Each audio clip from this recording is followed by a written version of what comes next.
అంటే రాష్ట్ర విభజన తర్వాత జరిగిన తొలి ఎన్నికల్లో ఎల్బీ నగర్కి మొట్టమొదటి ఎమ్మెల్యే రామ్మోహన్ గౌడ్ అని అనిపించుకోవడానికి అదృష్టం మీకు మిస్ అయినట్టుంది. అంటే రెండవ స్థానంలో నిలబడిపోయారు. ఆ అదృష్టాన్ని మళ్ళా పరీక్షించుకోవడానికి ఇప్పుడు ఎన్నికల్లో నిలబడ్డారు కదా. అంటే అప్పుడు లేని బలం ఏంటి, అప్పుడు మీరు కోల్పోయినది ఏంటి, ఇప్పుడు రెట్టించిన బలం ఏంటి అసలు మీకు?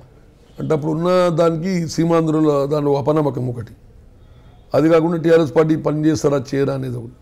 ముఖ్యమంత్రి గారు వచ్చినాక ఎన్ని సంక్షేమ కార్యక్రమాలు, ఇలా మైనార్టీస్ కానీ క్రిస్టియన్స్ కానీ ఎస్సీ ఎస్టీలకు కానీ రైతులకు కానీ ప్రతి ఒక్కరికి అదన్నీ లబ్ధి చేకూర్చారు. ఇప్పుడు సీఎం రిలీఫ్ ఫండ్లా కూడా మనం ఎంతోమందికి ఇచ్చడం, పింఛన్లలో కూడా ఇవ్వడం జరిగింది.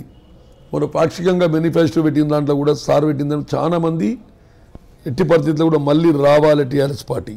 ఎందుకంటే 65 ఏళ్ళు ఉన్నోళ్ళని 57 ఏళ్ళకు పింఛన్ తగ్గిస్తే నా నియోజకవర్గంలోనే దగ్గర 20,000 మందికి మళ్ళీ లాభం చేకూరుస్తుంది. ఇప్పుడు 18,000 మంది ఉన్నారు పింఛనర్స్, ఆసరా పింఛనర్స్.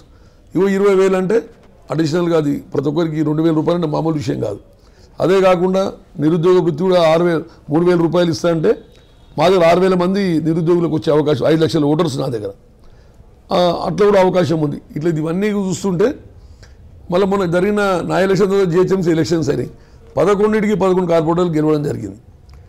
నాకు 72,000 ఓట్లు వస్తే కార్పొరేటర్లకు 1,30,000 ఓట్లు వచ్చినాయి. అంటే ఇంచుమించు 60,000 ఓట్లు పెరిగినాయి.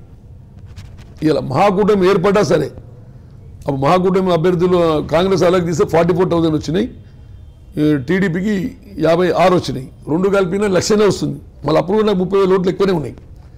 మళ్ళీ కార్పొరేటర్లు ఈ మధ్య ఒక్కొక్కరు 70 కోట్ల నుంచి 100 కోట్ల దాకా అభివృద్ధి చేసారు. మొత్తం 1,600 కోట్లతోటి బ్రహ్మాండమైన అభివృద్ధి జరిగింది. నేను దగ్గరుండి ఓడిపోయినా సరే నేను అసెంబ్లీకి పోకుండొచ్చు, ఇంకా వేరే దాంట్లోకి పోకుండొచ్చు, కానీ అన్అఫీషియల్గా నాకు పట్టుదలతోటి ఆ మినిస్టర్ దగ్గరికి వెళ్ళి, ముఖ్యమంత్రి దగ్గరికి వెళ్ళి, కేటీఆర్ దగ్గరికి వెళ్ళి కార్పొరేటర్లను పెట్టుకొని ఫండ్స్ తెచ్చడం, డెవలప్ చేసడం, అన్నిట్లో కూడా ఇన్వాల్వ్మెంట్ నాకు ఉంది. కాబట్టి అంతకుముందు కూడా గతంలో కూడా మళ్ళీ ఇంతకుముందు సుధీర్ కుమార్ 94 to 89 to 94 ఉన్నప్పుడు కూడా నేను ఆయన వెంబడే ఉన్నా.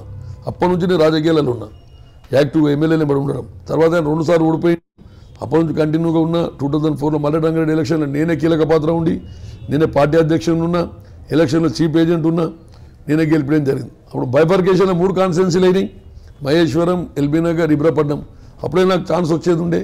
అనుకోకుండా సబితా ఇందర్ రెడ్డి గారు ఇళ్ళకి రావడం, అప్పుడు మల్లె రంగారెడ్డి, సబితా ఇందర్ రెడ్డి, సుధీర్ రెడ్డి అనుకోకుండా అక్బర్బాగ్ వ్యక్తి వచ్చి ఈడ వాడడం జరిగింది.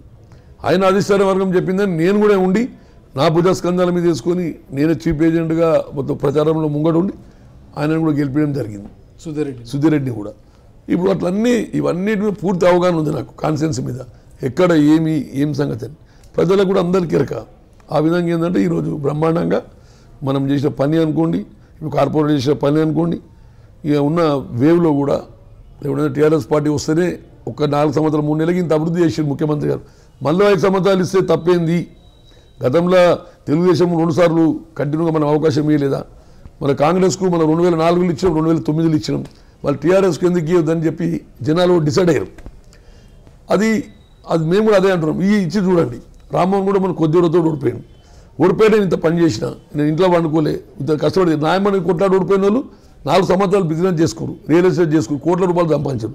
ఎలక్షన్ రాగానే వచ్చారు. నేను అట్లా రాలే కదా, నిత్యం ప్రజలలో ఉన్నా, నిత్యం మీరు చేస్తున్నా. నాకు ఎందుకు అవకాశం ఇయ్యరు, నాకు ఇయ్యని చెప్పి ప్రతి ఒక్కరు నేను రిక్వెస్ట్ చేస్తున్నా. అలా 100% నీకు ఇచ్చే రామ్మోహన్ గౌడ్ నీ వెంబడి ఉంటాం, నీకు ఓటేస్తాం. కేసీఆర్ అక్కడ ముఖ్యమంత్రి కావాలి, వెళ్ళిపోయినా మీరు రామ్మోహన్ గౌడ్ ఎమ్మెల్యే కావాలని కృత నిశ్చయంతో సార్ 7 తారీఖు రోజు ఓటింగ్ చూస్తారు, 11 తారీఖు రోజు రిజల్ట్ చూస్తారు.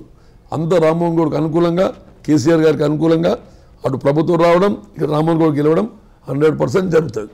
మీరు చూస్తున్నారు ఐ డ్రీమ్ న్యూస్ని. మీరు చూస్తున్నది ఐ డ్రీమ్ న్యూస్. అంటే కళలని నిజం చేస్తూ ప్రజలకి నిజాలని కళల ద్వారా తీసుకొచ్చే ఐ డ్రీమ్కి మై బెస్ట్ విషెస్. మీరు చూస్తున్నది ఐ డ్రీమ్ న్యూస్.